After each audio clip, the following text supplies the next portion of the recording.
Bonjour à tous, bienvenue dans cette nouvelle vidéo sur ma chaîne YouTube et on se retrouve aujourd'hui pour la review de l'épisode 5 de Les Traîtres saison 4, un épisode que j'ai adoré. Commençons par ça, vraiment un super épisode, même encore meilleur que celui de la semaine dernière qui était déjà très bon. Parce que je le dis, je pense qu'aussi on a eu plus d'un jour de tournage et donc forcément il y a eu plus d'infos quand même dans une soirée. Et donc on a moins senti que ça traînait. Ça veut pas dire que l'épisode dernier était pas bon, mais ça traînait un petit peu. Là c'était très rythmé, il s'est passé plein de choses, j'ai plein de choses à dire, j'ai pris des notes dans tous les sens. Alors autant vous dire que vous avez le timecode dans la description de la vidéo, combien de temps elle dure. Mais moi je sais pas dans quelle galère je me lance, mais en tout cas c'est pas bon signe. Évidemment, je vous encourage à vous abonner, à partager la vidéo, à la liker, voilà, n'hésitez pas à vous abonner évidemment. Je vous attends en commentaire pour me dire ce que vous pensez de cet épisode, qui a fait beaucoup parler. Je pourrais pas remettre le même titre que l'autre fois, vous savez, j'avais écrit Trahison. En fait, c'est presque le... Alors, est-ce que j'ai écrit Trahison 2 pour l'interrogation? Genre, je remets le même titre. Voilà, je vais voir. J'ai pas encore trouvé le titre magique. Je le trouverai peut-être au moment où je tourne la review et en parlant avec vous de l'épisode. Peut-être que le titre m'apparaîtra. Parce que sinon, j'aurais peut-être mis un titre grossier, mais je crois pas que YouTube apprécierait. Dédicace à notre ami Francis. Mais on en reparle tout à l'heure. Je fais un petit côté Inception, puisque peut-être que cette vidéo sera regardé par Anthony Colette et sa team sur Twitch. Donc il y aura un côté Inception. Donc je leur passe un coucou. Et pourquoi je le signale? C'est parce que déjà, bon, il a regardé la totalité de mes reviews sur Twitch et je sais qu'il a plutôt apprécié. Et deuxième chose, et ça m'a été remonté, et puis j'ai vu pas mal d'extraits, j'en ai regardé une partie. Et parce qu'on va parler beaucoup d'Anthony, qu'on a énormément vu sur cet épisode, bien plus que d'habitude. Déjà qu'on le voyait pas mal, mais là forcément il y a de moins en moins de candidats, et c'est vrai qu'il a été particulièrement présent avec Sophie Tapie dans l'épisode dont on va parler aujourd'hui, et Liane aussi évidemment, vu le sujet. On va parler de tout ça, et donc voilà, je leur fais un coucou, j'espère que la vidéo leur plaira tout autant. Alors, commençons déjà par, on nous replace le projet de base.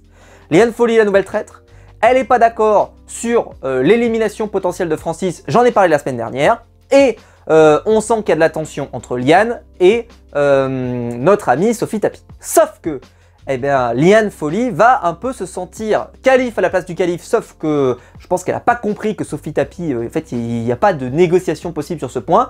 C'est elle qui dirige, on va dire, les traîtres, même si à mon avis, Adil Rami joue plutôt bien. D'accord, et je le dis, même si elle joue très bien, mais avec un jeu un peu plus offensif, je trouve qu'Adil Rami est très bien planqué. Je ne dis pas qu'il va gagner, je dis juste qu'il a des grandes chances de pouvoir gagner, vu le jeu qu'il a aujourd'hui, parce que aucun soupçon véritable ne mène à Adil Rami, ou en tout cas aucun soupçon raisonné et raisonnable, c'est-à-dire avec des arguments, etc. Sophie, il peut y avoir des petites choses qui notamment Anthony qui est pas mal sur ses talons lors de cet épisode, mais sur Adil Rami, on va pas se mentir, il est assez tranquille, et peut passer peut-être entre les gouttes pour arriver jusqu'au bout. On verra si c'est le cas.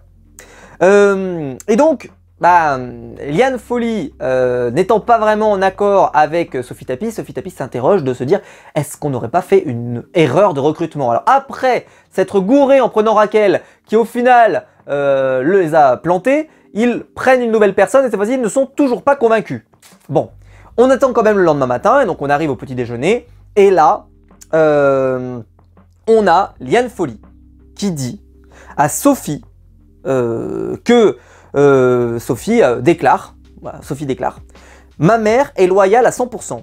Et elle lui répond, lui dit mais qu'est-ce que tu en sais, toi, qu'elle n'est pas traître? Comment tu peux affirmer ça?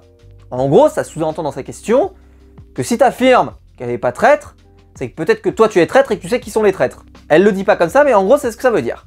Et donc là, Sophie Tapie je vous explique en facecam, parce que voilà, je vous parlerai du problème du facecam dans cet épisode, mais ça va pas gâcher mon plaisir, mais juste, je pense que la production a fait une erreur de mon point de vue, mais on en reparle tout à l'heure. Comme la semaine dernière un peu. C'est-à-dire que moi j'aurais pas monté l'épisode comme ça, mais je pense que ça a été fait à dessein, mais peut-être que je l'aurais pas fait comme ça. Mais la semaine dernière, je les ai expliqué, vous me direz si vous préférez ma version ou la version de la production. Abonnez-vous pour ne pas rater ça. Restez bien jusqu'au bout. Le youtubeur quoi.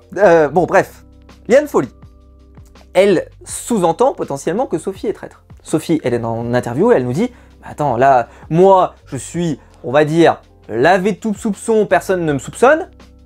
Et là, elle me lance une pièce. Bon, elle dit, il n'y a pas mort d'homme pour le moment. Elle dit, mais je comprends pas ce que fait Liane Folly. Puis, donc, Sophie, elle revient sur le mensonge principal. Sur l'histoire principale. C'est Hugo Leboeuf, il a menti. On comprend toujours pas pourquoi. Je te rassure, la France entière ne comprend toujours pas pourquoi. Et donc, on remet une pièce. Elle a raison. C'est tellement facile à faire. En fait, Sophie, elle a un raisonnement. Elle dit, les choses qui sont faciles, il faut qu'on les fasse. Faisons pas des trucs tarabiscotés. N'allons pas chercher des coupables, machin. Non, faisons des trucs simples. Il y a des éléments évidents, on pousse. Et puis on voit ce que ça donne. Et on verra si ça mord. Et il y a des grandes chances que ça morde. Parce que quand les trucs sont évidents, ça finit par mordre. Et on lance des pistes qui ne sont pas nous. Et puis on voit ce qu'il prend. Et elle dit, là, avec Hugo, on a une piste évidente. Le mec nous a menti. Il nous a menti sans qu'on comprenne pourquoi. Hop, on va le dégager. Pourquoi pas. On sait qu'avant, elle parlait beaucoup de Francis. Qu'elle voulait dégager Francis. Donc on se dit, peut-être qu'elle a entendu la remarque de Liane, elle se dit, j'ai pas forcément peut-être envie d'être en conflit avec Liane, elle vient d'arriver, donc dans ce cas-là, on lance sur Hugo. Je trouve que c'est pas idiot, elle a peut-être pas envie de se la braquer, même si moi je vous maintiens que Liane Folly fait une erreur, il faut pouvoir éliminer et Francis et Hugo, sans aucun problème, parce que là, ce sont des loyaux et ils doivent être éliminés. Mais bon, on en a parlé déjà la semaine dernière.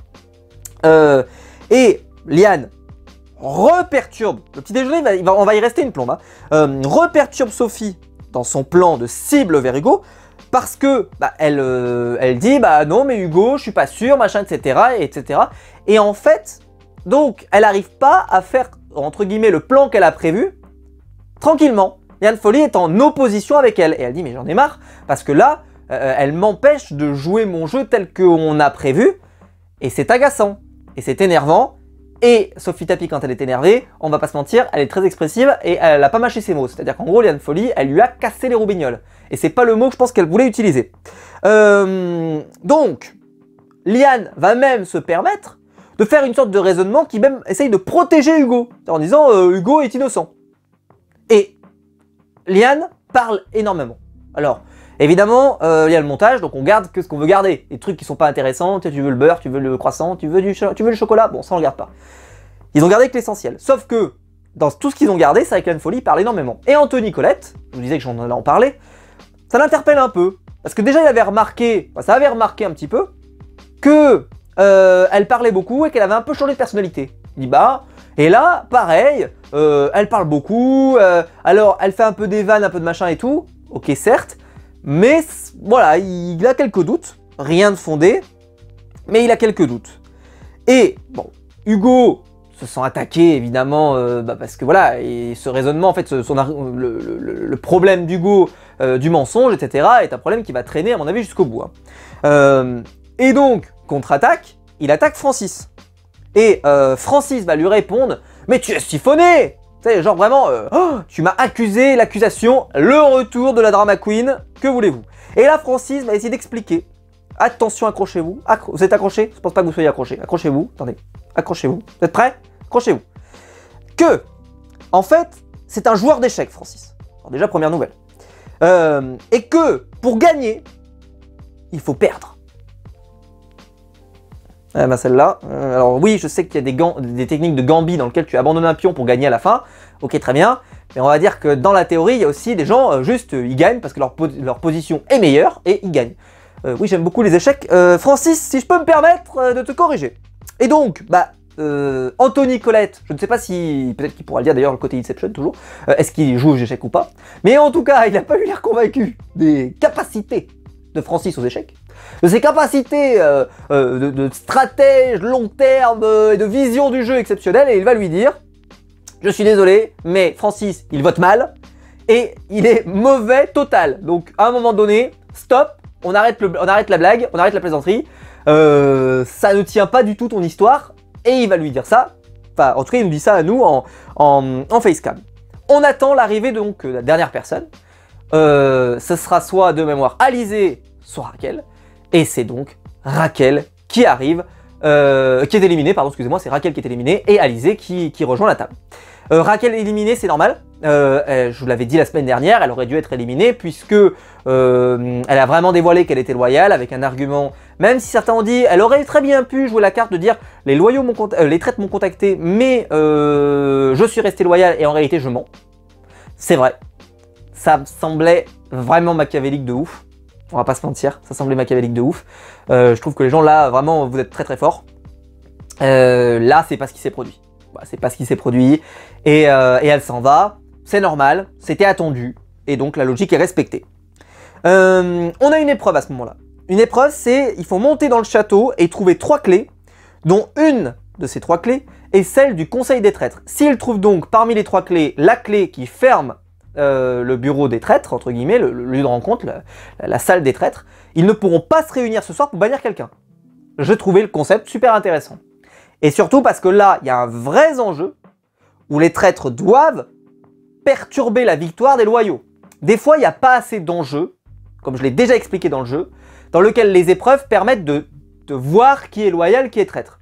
Là, il y a un vrai enjeu, il y a une vraie chose à défendre, il y a un vrai truc à défendre. C'est-à-dire que là, tu es dans possibilité de pouvoir éliminer quelqu'un.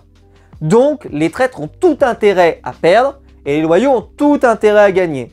Et donc, c'est très intéressant. Et alors, je l'ai trouvé super génial, c'est que les traîtres savent où sont les clés. Alors, ils savent pas quelle clé ouvre la porte, c'est-à-dire qu'ils savent pas laquelle, sinon ça serait un peu trop facile, parce qu'il suffirait de montrer qu'on est bien bon sur les 2 épreuves où il y a la clé qui fonctionne pas, et ensuite sur la clé qui fonctionne, où d'un coup on est nul. Donc ça, ils le savent pas. Par contre, ils savent où sont les clés. J'ai trouvé ça génial. Je trouvais que l'idée, le concept était top. Donc, ils vont rentrer dans la pièce, et à chaque tour, il y a donc un traître dans la pièce. Alors ça, c'est un élément qui n'a pas été utilisé comme base de réflexion, mais donc à chaque tour, parce que vu que les traîtres sont au courant de là où se situent les clés, on peut imaginer que dans chaque passage, il y a forcément un traître. Par exemple, Cospiel, lorsqu'ils vont échouer lors de la recherche, information c'est le tour avec Sophie Tapie, il va dire que pour lui, les 3 personnes qui sont dans sa pièce sont forcément des loyaux. Et je pense que c'est une erreur parce que effectivement, il y a 3 tours et il était fort probable que par rapport au jeu, par rapport au fait qu'il y a certains qui connaissent où sont les clés ou pas, on pouvait imaginer qu'il y avait un traître à chaque fois dans chacune des cellules, en fait, dans chacune des pièces. Et donc là, Cospiel n'a pas senti le côté, ça veut dire que si moi je suis pas traître, l'une des 2 personnes qui est avec moi, elle est forcément traître. Donc je crois qu'il y avait Francis, et de mémoire, il y avait Sophie Tapie. Et je pense qu'il aurait pu s'interroger en disant, Francis, honnêtement, même si on comprend pas tout ce qu'il fait, etc., c'est peut-être un loyal, et dans ce cas-là, peut-être se retourner vers Sophie. Et on sait qu'Anthony Colette va avoir beaucoup de pistes sur Sophie, déjà dans l'épisode précédent, mais maintenant, ça lui aurait peut-être permis de rebondir là-dessus. Ça n'a pas été abordé, ça n'a jamais été utilisé. Je dis pas que ça aurait été forcément vrai, mais ça n'a pas été évoqué, c'est en tout cas un sujet, alors peut-être qu'ils l'ont fait et qu'au montage ils l'ont pas gardé, mais en tout cas, là, ça n'a pas été utilisé, je pense que c'est quelque chose qui aurait été intéressant, parce que comme ça on aurait pu se dire, tiens, tu vois, Anthony, par exemple, aurait pu se dire, si Cospiel, mettons, je lui fais confiance, je pense qu'il n'est pas traître. Ok. Francis, je pense qu'il n'est pas traître. Dans ce cas-là, c'est Sophie. Tu vois, ça aurait pu être un argument qui aurait pu être utilisé et qui devrait donner de l'eau à son moulin. On en reparle tout à l'heure sur l'argumentation d'Anthony qui va aller dans le mur à 200 à l'heure. On a donc soit... donc premier tour, les traîtres et les loyaux trouvent la clé. Deuxième tour, ils trouvent la clé. Et troisième tour, là, ils ne trouvent pas la clé. Sophie Tapie, en fait, alors déjà, elle va se cacher sur le fait que vu qu'elle est enceinte et avec son ventre, Francis a des problèmes de dos. Et ben en gros, elle va plus ou moins faire en sorte qu'on puisse pas fouiller vers le bas. Et en gros, elle va bien essayer de montrer qu'on fouille partout sans montrer véritablement l'endroit où il faut trouver. Et elle va réussir à cacher la clé. Celle qui va être très mauvaise, c'est Liane Folly. Parce que Liane Folly, en fait, elle fait vraiment trouver la clé. Voilà, donc elle joue très mal. Elle joue très mal, mais Sophie Tapie, autant vous dire que déjà qu'elle n'était pas convaincue, alors là, quand on sait ce qu'elle a dit sur Log5, qui ne faisait pas des erreurs aussi grossières, qui juste, lui, ne faisait rien. Là, Liane Folly, elle fait n'importe quoi, alors autant vous dire qu'elle l'a dérouillé. C'est ça, tout l'épisode, elle l'a criblé de balles. Mais vraiment, hein, ça a été à la sulfateuse, le truc. Et Adil Rami. Alors Adil, lui, il essaye de faire en sorte qu'on trouve pas. Mais vraiment, il essaye. Et à la fin, en fait, il récupère la boîte où il y a la clé. Et il se dit, comme ça, je l'ouvre. Je dis, t'as vu, il n'y a pas de clé. Et hop, je m'en débarrasse. Et sauf que, en fait, elle est dessous. Et il la montre à je sais plus qui. Je crois que c'est Rose. Et Rose dit, mais attends, c'est une boîte à bijoux, il y a une pochette surprise dessous. Et en fait, elle est là-dessous. Et là, elle dit, bah tu vois, t'avais failli faire une erreur. Et Adil dit, bah ouais, mais moi j'ai pas de boîte à bijoux. Et j'ai trouvé que, pour un homme, parce que c'est vrai qu'on n'a pas trop des boîtes à bijoux, nous, comme ça, j'ai trouvé que c'était presque limite mieux qu'elle ait trouvé dans la configuration telle que c'était. Alors, si c'était la bonne clé, ça fait chier, mais j'ai trouvé que ça innocentait encore plus Adil. Parce qu'Adil, il est là, il a vraiment la boîte dans les mains, donc on peut pas dire que le mec a essayé de se camoufler ou de se cacher. Et là, il trouve, il ouvre, et il voit pas la... Enfin, pour lui, il voit pas la clé, et il s'apprête à acheter, et elle trouve derrière. Mais donc, il n'y a pas ce côté de... Il a voulu planquer quelque chose, il a voulu cacher quelque chose, quoi que ce soit. Et je trouve que c'est très fort. Je sais pas si ça peut lui servir pour la suite, mais je pense que ça peut être très très intéressant, parce qu'Adil Rami, pour moi, a vraiment prouvé qu'il voulait vraiment trouver, parce qu'il a trouvé. Alors, vous allez me dire... Pourtant, bah, tu reproches ça à Liane Folly. Oui, sauf qu'Adil Rami, il a essayé qu'elle trouve pas. Mais là, Liane Folly, elle essaye vraiment que les autres trouvent la clé. Alors qu'Adil, lui, essaye. Après, malheureusement, bah, ça fonctionne pas et voilà, ça peut arriver. C'est pas non plus infaillible, c'est difficile. Alors peut-être qu'il aurait dû la jouer encore plus du style non, on va pas fouiller là-bas dedans. Mais à un moment donné, ce meuble, il aurait fini par être fouillé, c'est obligé. Tu retournes toute la pièce de toute façon à un moment. Donc pour moi, l'argument tient pas forcément. Bon, en tout cas, l'élément le plus important à ce moment-là, c'est que Hugo veut absolument trouver la clé pour prouver son innocence. Vu qu'il est attaqué de toutes parts, il dit « Moi, si je montre que je trouve la clé, ça veut dire que je suis un loyal. Je veux prouver que je suis loyal. » Pour vous expliquer que cette épreuve, je l'ai trouvée excellente parce que par rapport à d'autres épreuves de l'émission qui ne prouvent rien, qui n'aident à rien, etc., je trouve qu'il y avait des enjeux à l'intérieur de l'épreuve qui étaient super intéressants. Et Liane Folly va donc aider Hugo à trouver la clé. Et pour innocenter Hugo. Mais donc, bah, c'est pas la piste, et en plus, c'est même pas le raisonnement qui est tenu par Sophie Tapi et par Adil Rami qui souhaite que Hugo se retrouve accusé de tout. Donc là, elle est complètement dans un jeu qui ne va pas du tout avec les autres traîtres. Et à un moment, Liane Folly, question quand même que moi je me pose, c'est quel loyal elle avait envie d'éliminer? Parce que ça, c'est la vraie question que j'ai pas eu de réponse dans la totalité de l'épisode. Liane Folly ne fait rien d'autre que cibler des traîtres. Elle ne cible aucun loyal. Alors, il peut y arriver parfois que des traîtres abandonnent un autre traître parce qu'il est trop dévasqué et donc on l'abandonne en race campagne. Là, c'est pas le cas. Et donc, elle veut pas voter Francis. Elle protège Hugo Leboeuf. Mais Liane, contre qui veux-tu voter? On n'aura pas la réponse, hein. Contre qui veux-tu voter? Voilà, alors on le saura à la fin de l'épisode, mais je trouve qu'il n'y a pas de choses qui sont particulièrement intéressantes, et c'est une catastrophe. Alors on va aller plus loin, écoutez bien. Hugo sort, en ayant trouvé la clé, vous l'avez compris, puisqu'il a été guidé par Liane. Et là, Anthony Colette, théorie du futur. Il arrive, il dit, il a trouvé trop vite, c'est qu'ils ont trouvé vite, hein, 45 secondes. Et donc, c'est un traître, parce qu'il savait déjà où était la clé. Alors c'est faux, mais la théorie du futur. Je me suis dit, waouh, le mec se dit, il est traître, il fait exprès pour s'innocenter parce qu'il sent que les taux se resserrent contre lui, de trouver la clé hyper vite, mais le fait qu'il l'ait trouvé trop vite, c'est soupçonneux. Tu sais, ça laisse des soupçons. Tu te dis, waouh, le mec Hugo Leboeuf, t'as l'impression qu'il sortait de la pièce. S'il avait trouvé la clé, c'était pas bon. Si tu trouves la clé, c'est pas bon. Si tu trouves la clé trop vite, c'est pas bon. Bref, en vrai, je pense que Hugo, il y avait 25 raisonnements qui amenaient à Hugo, tu es traître. Tu prends les 3 raisonnements de base. Il trouve pas la clé, bah c'est un traître. Voilà, il a fait semblant. Il trouve la clé vite. Ah, c'est un traître, ils avaient déjà. Il trouve la clé, mais en ratant, enfin tu vois, en essayant de... En gros, en galérant. Ah, en fait, il a voulu faire semblant. Et en fait, machin, tu peux tellement amener tous les raisonnements. Et à la fin, Hugo Leboeuf, il est dans le sac. Donc Hugo, il était mal barré. Quand j'ai entendu Anthony dire ça, je l'ai dit, mais en fait, il y avait tellement de raisonnements qui amènent à que de toute façon, Hugo, il est dans le sac à mort. Enfin bon. Sophie va être saoulée de voir ses 2 compères revenir avec les clés. Et elle va réussir donc à faire en sorte qu'il ne trouve pas la clé. Et elle dit, en plus, moi j'ai un super argument, c'est que je peux pas me baisser à cause de mon bébé. Francis, il a mal au dos, et donc ça va être super. On va s'innocenter comme ça. Et c'est ce qui va se produire, ils vont pas trouver la clé. Bon. Et là, il voit qu'elle revient sans la clé, et Anthony, toujours Anthony, je vous le dis qu'on l'a vu beaucoup, hein, il arrive, il dit, tiens, Sophie, elle n'a pas trouvé la clé. Alors, on rappelle, Attention. Hein. Donc, ce Anthony, il voit quelqu'un arriver avec la clé, c'est soupçonneux. Il voit quelqu'un arriver sans la clé, c'est soupçonneux aussi.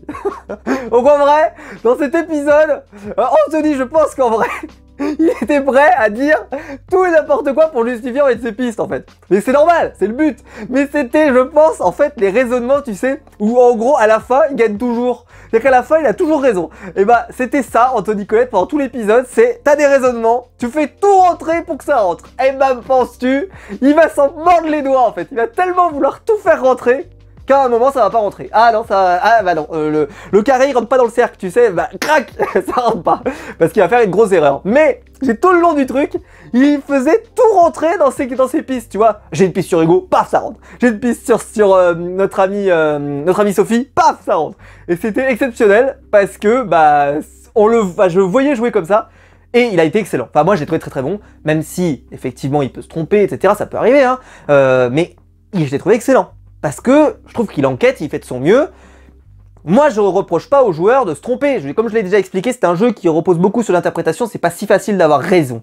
C'est pas facile. Ce que j'aime bien, c'est voir le raisonnement. Voir si ça tient debout ou si c'est une cata. Et Anthony, il essaye d'avoir des raisonnements qui tiennent debout à peu près. Le seul truc, c'est que, voilà, je pense qu'il essaye trop de faire rentrer dans les trucs qu'ils veulent vraiment faire rentrer. Mais bon, j'ai envie de dire, il a raison sur le papier de vouloir faire ça. Mais peut-être que tu vois, ça le bloque peut-être à d'autres pistes, peut-être, et donc ça le focus trop. Mais bon, ça on verra pour la suite. Donc Anthony va repenser aussi à la vidéo qu'elle avait tournée, qu'on avait vu, le portrait, qu'elle veut être traître, qu'elle faisait des trucs avec son bébé justement pour dire. Enfin, en gros là, t'as l'impression d'être dans Prison Break avec le grand tableau comme ça où t'as le plan de Michael Scofield et où il est là, t'as l'impression que c'est le plan parfait et que ça y est, il a mis toutes les pièces du puzzle et qu'il va réussir à arriver jusqu'au bout. Spoiler, ça va se compliquer très très vite.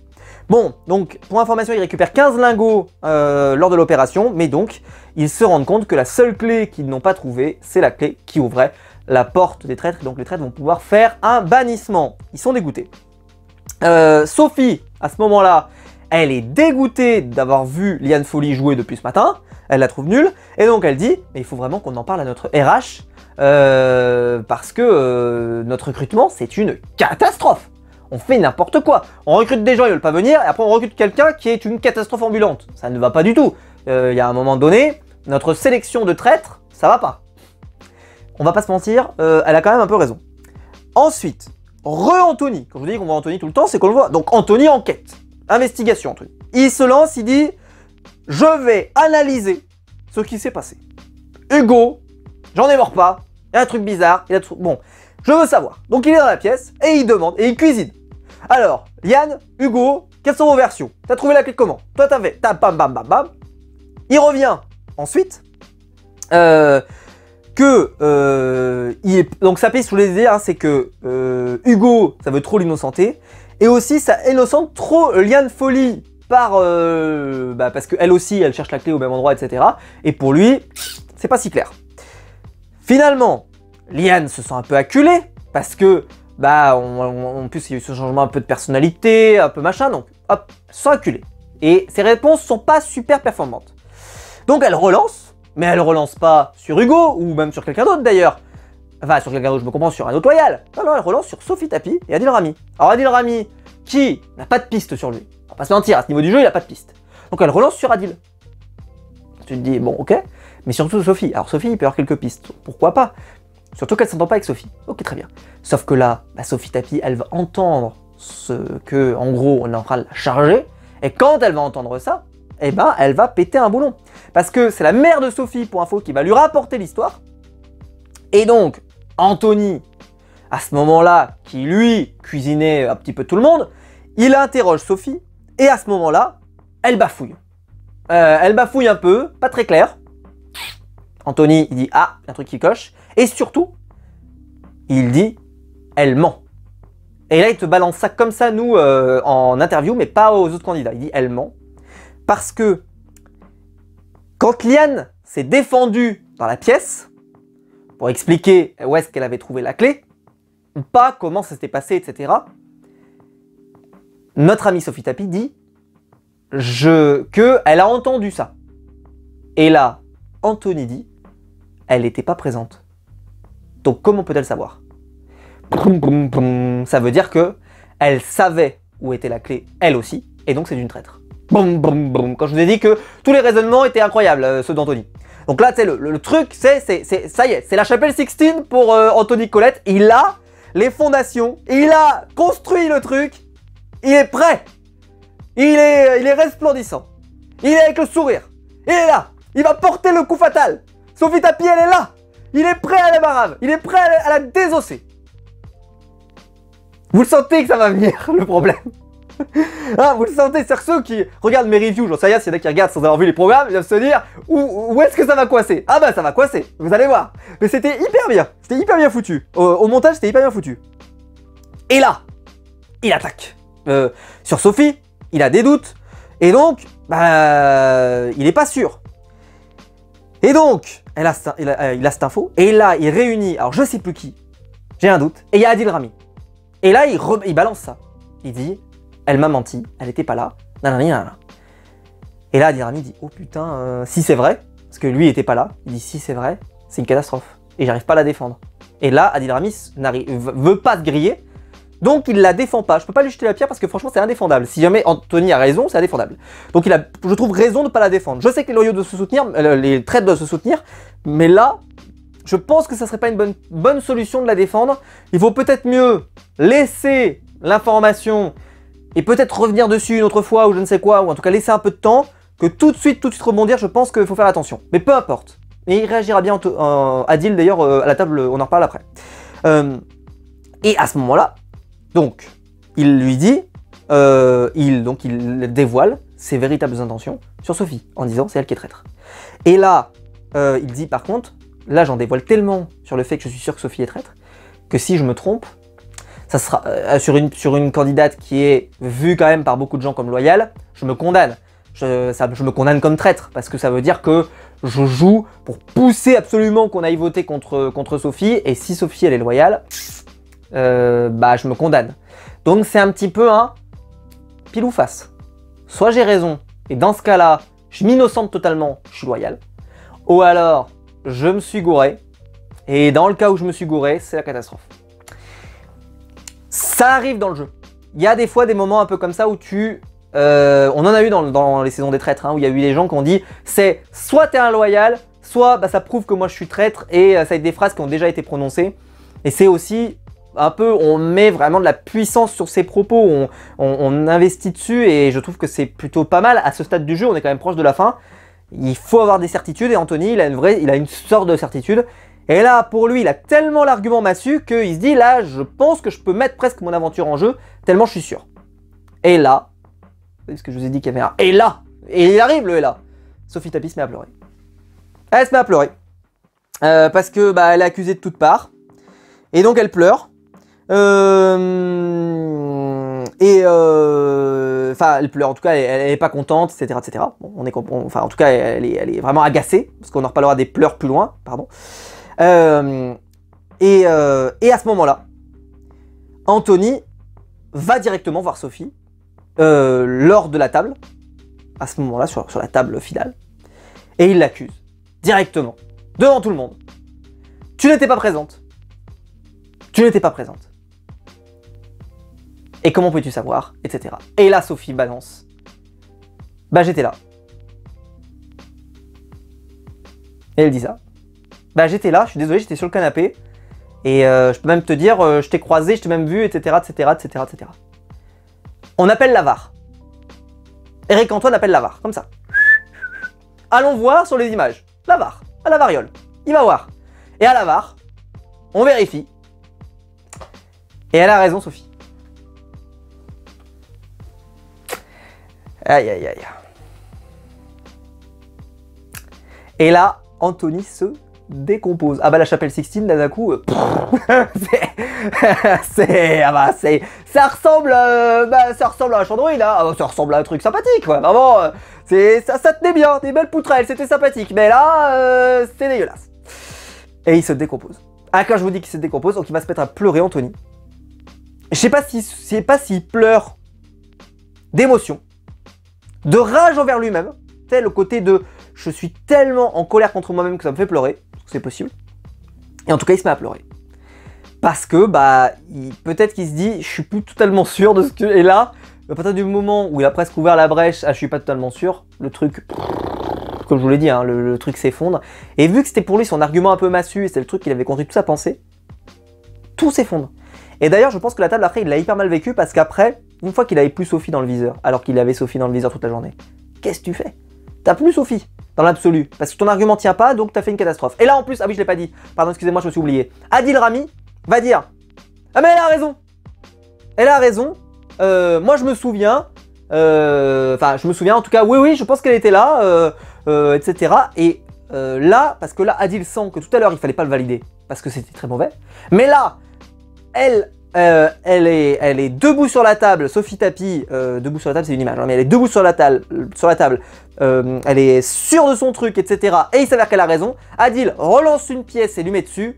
Il est exceptionnel, l'intervention d'Adil. Ah ouais, non mais un défenseur de haut niveau. Coupe d'Europe, monsieur Adil Rami. Bravo, bravo, un défenseur de haut niveau.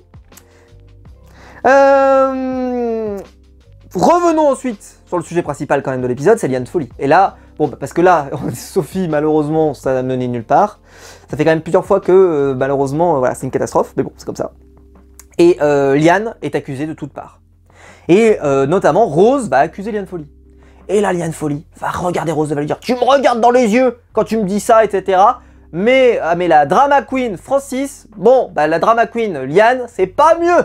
Pareil, hyper agressive. Ça va, c'est qu'un jeu, quoi. Et alors Rose, elle va rester quand même relativement calme, mais elle va lui dire « Oh, stop, quoi. Ça va, quoi. J'ai le droit de faire des accusations, ça va, j'ai manqué de respect à personne, c'est un jeu, on est là pour ça, etc., etc. » Elle a très bien fait, Rose, elle a pas à s'excuser, Liane Folly, elle a pété un boulon, eh ben il faut la laisser faire. T'as raison, Rose, tu as dit ce qu'il fallait. Finalement, Alizée attaque Sophie et Liane. Incroyable, elle a 2 traites dans le viseur. Car elle pense que l'une des deux a été choisie comme nouvelle traître. Elle pense pas que c'était des traîtres d'origine, mais elle pense que c'est une nouvelle traître parmi les deux. Pourquoi? Parce que je pense que les traîtres, elle dit, ont vu à quel point elles aimaient jouer. Et donc, vu que Raquel n'a pas voulu jouer, eh bien, elles ont dû choisir 2 qui aiment le jeu, Liane Folly ou Sophie Tapi. Elle dit, c'est forcément l'une ou l'autre. Qui est un raisonnement qui se tient. Et en plus, il s'avère qu'elle a raison, puisque Liane a été choisie, effectivement. Liane, à ce moment-là, est quand même dans les cordes. Elle est toujours dans les cordes, même si ça a relancé une pièce sur Sophie, ça relance toujours une pièce sur Liane. Et Liane, on la sent, elle est dans le guêpier. Et là, je vais vous parler de l'effet de montage. Il s'avère que M6 a fait un choix. J'aurais pas fait le même. Ils nous ont mis Liane Folly énormément. C'est-à-dire qu'elle est en interview, vous savez, au confessionnal là, et elle parle énormément. Et quand je dis qu'elle parle énormément, c'est qu'elle a dû parler pendant 15 minutes, Liane Folly. Découpé, hein, mais voilà. Et où en gros, elle donne son avis sur chacun des votes. Il s'avère que Liane Folly est très mauvaise. Elle est très mauvaise dans le confessionnal puisque on comprend qu'elle va partir, Liane Folly. Il n'y a aucun doute. Liane, il n'y a aucun doute. Ce que tu nous racontes, on comprend que tu vas partir. En fait, elle n'arrête pas de nous dire, je pense à ce moment-là que mes 2 amis traîtres vont me sauver.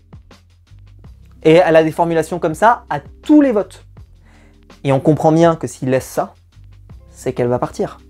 Et que Liane Folly va finir par être déçue. Et en fait, ça veut dire que ça tue tout le suspense. On sait qu'elle va partir. Spoiler, c'est Liane qui s'en va. Peut-être qu'il aurait fallu en mettre moins. Maintenant, je pense que l'effet de montage n'était pas celui-ci, celui qui était recherché. C'est-à-dire qu'ils n'ont pas voulu faire en sorte qu'on ne sache pas que Liane s'en va. Je pense que dans l'effet de montage, je peux me tromper, mais je pense qu'ils voulaient montrer le côté Liane Folly comprend, parce que nous, évidemment, ils ne peuvent pas parler autour de la table, mais comprend qu'elle est abandonnée par ses amis traîtres, qu'elle a très mal traité pendant la totalité de cette journée, et que c'est inéluctable et qu'elle va partir. Et je pense que donc ils ont sacrifié volontairement le suspense pour montrer ce côté un peu jouissif de la chute de Liane Folly. Est-ce que c'était un bon choix? Bah moi j'aurais peut-être pas fait ça, j'aurais peut-être quand même essayé de maintenir du suspense parce qu'il y a quand même 4 votes contre Hugo à la fin, et peut-être qu'un autre montage aurait pu amener qu'on ait plus de doutes sur Hugo, plus de justification, et dans ce cas-là, amener une table beaucoup plus disputée, surtout que Sophie Tapi, à un moment elle te dit bien, oulala, moi je fais mes comptes dans ma tête pour être sûr que je me trompe pas, pour bien éliminer Liane à la fin, etc., etc. Mais je trouve qu'au montage, ce qu'ils ont gardé de Liane, comme je vous l'ai dit, au confessionnal, c'était de trop. Enfin, elle en a trop fait. On voyait qu'elle partait. Je suis désolé, Hugo par exemple, on ne le voit absolument pas au confessionnal, et on ne voit que, enfin, en tout cas, pas autant, et Liane, on la voit énormément, et on la voit à chaque phrase, chaque déclaration, chaque truc, et on voit le côté inéluctable dans le fait qu'elle s'en aille, ce qui fait que ça a tué le suspense. Dommage.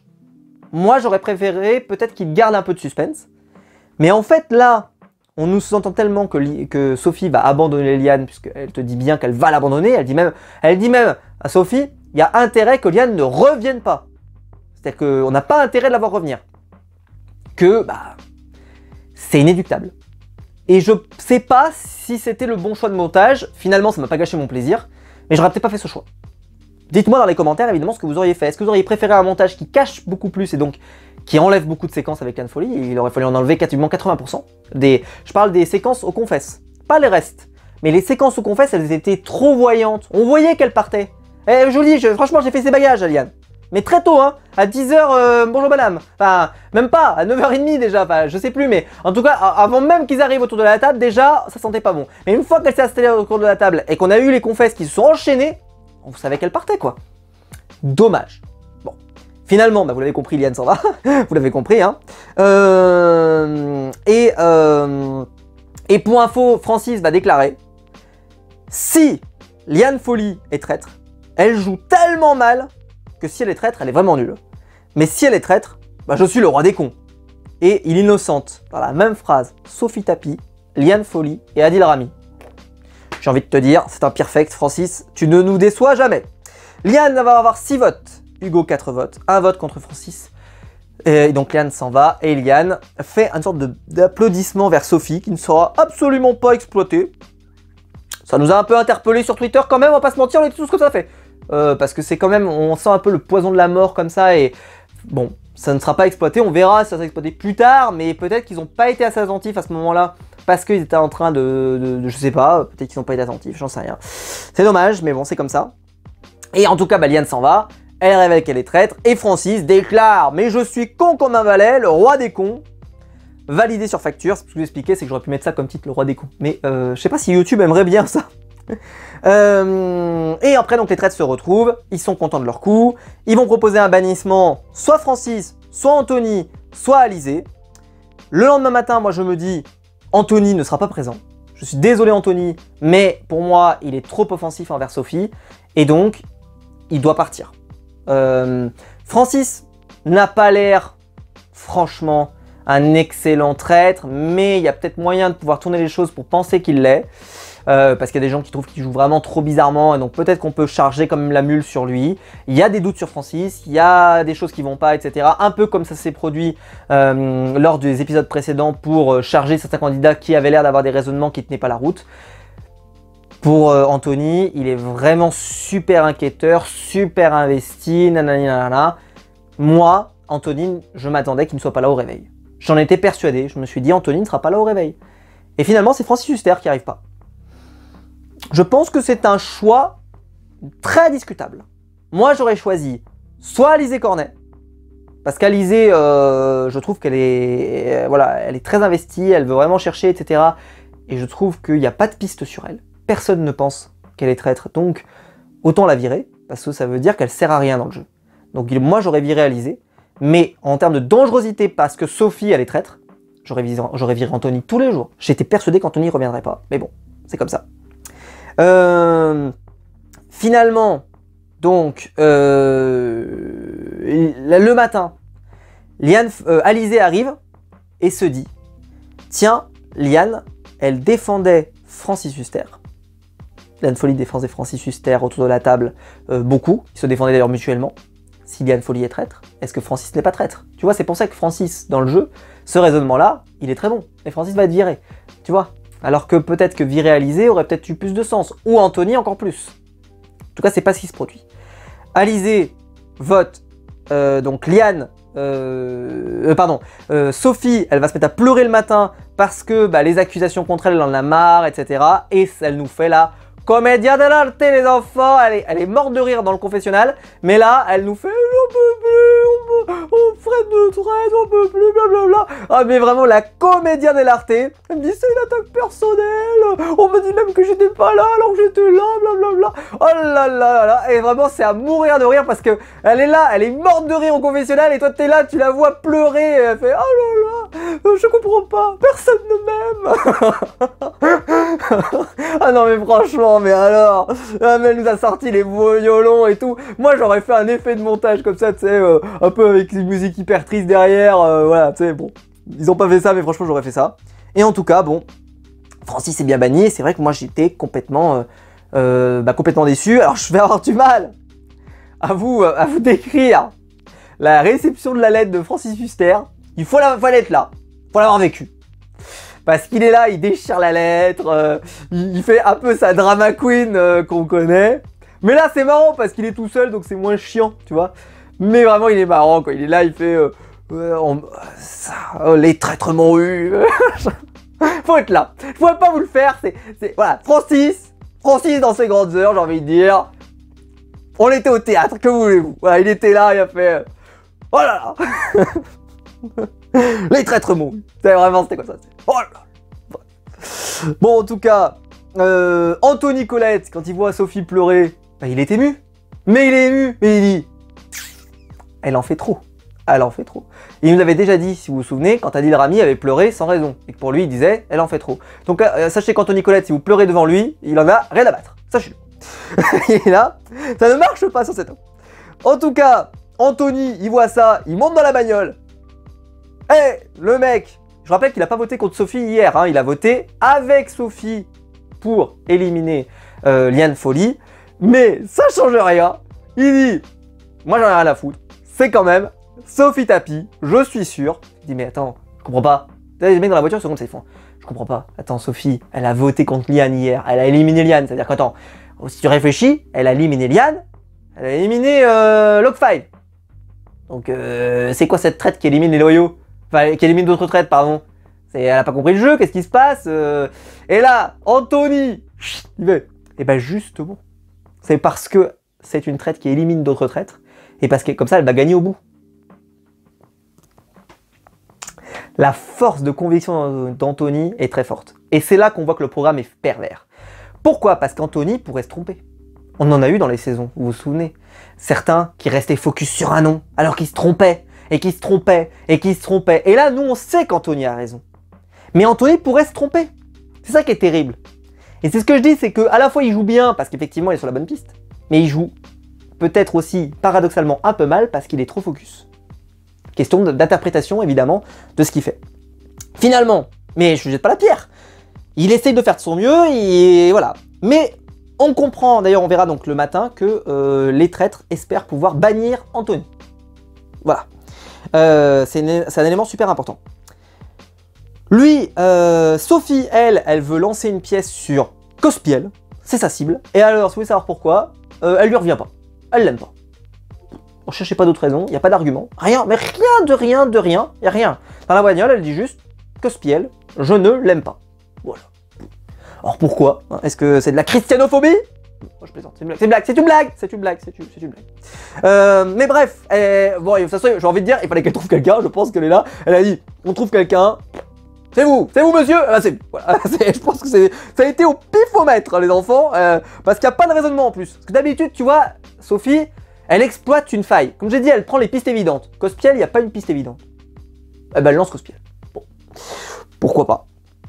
Et épreuve du soir, c'est chaque victoire te permet d'éviter le bannissement.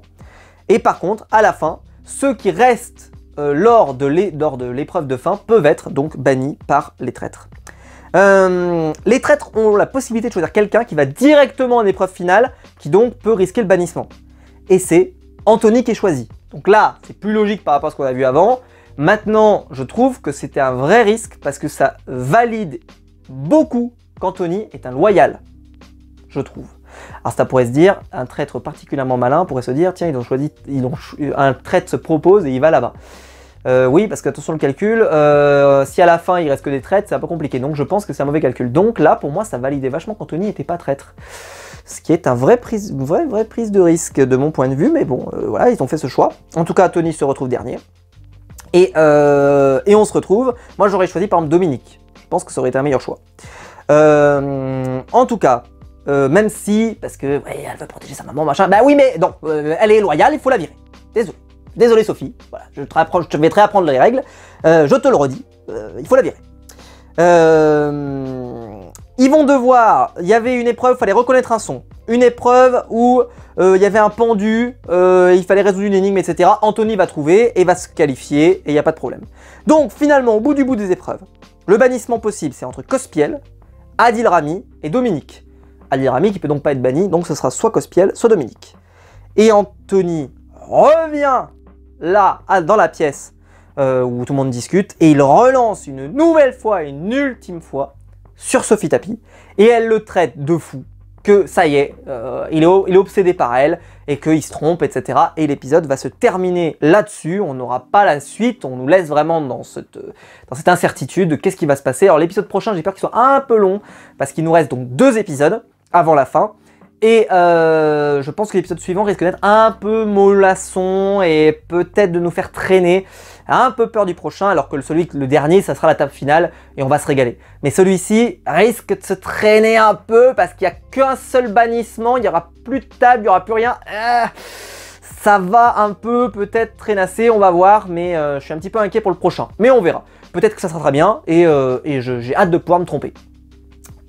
Finalement, on arrive donc dans cette configuration, où, pour moi, Adil Rami est en excellente position pour aller au bout. Je l'ai dit. Sophie me semble moins en bonne position, mais ça va dépendre de comment la table tourne. Si Anthony tombe assez vite, peut-être qu'il n'arrivera pas à retourner la table pour faire en sorte que tout le monde ait envie de voter contre Sophie. Je pense que c'est le tournant ça.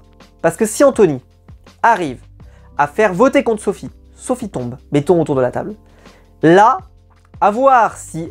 je pense que à ce moment-là, ce qui sera décisif, c'est est-ce qu'Adil Rami est encore dans le jeu, et est-ce qu'Adil Rami sacrifiera Sophie Tapie à ce moment-là s'il sent le vent tourner. S'il le fait, pour moi, il va gagner automatiquement, parce que ça sera trop facile. Parce que là, il sera prouvé qu'il est loyal, et après, derrière, il va gagner.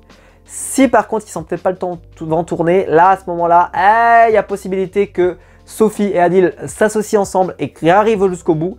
Et dans ce cas-là, gagnent quand même, mais gagneront à 2. Je pense que Sophie a peu de chances de gagner toute seule. Je pense que c'est très difficile. Adil a plus de chances de gagner tout seul, et que Sophie peut gagner avec Adil Rami. On verra si je me trompe ou pas. Et Sophie, elle a des atouts. Dominique va peut-être jamais voter contre sa fille, donc ça vaut quand même un atout.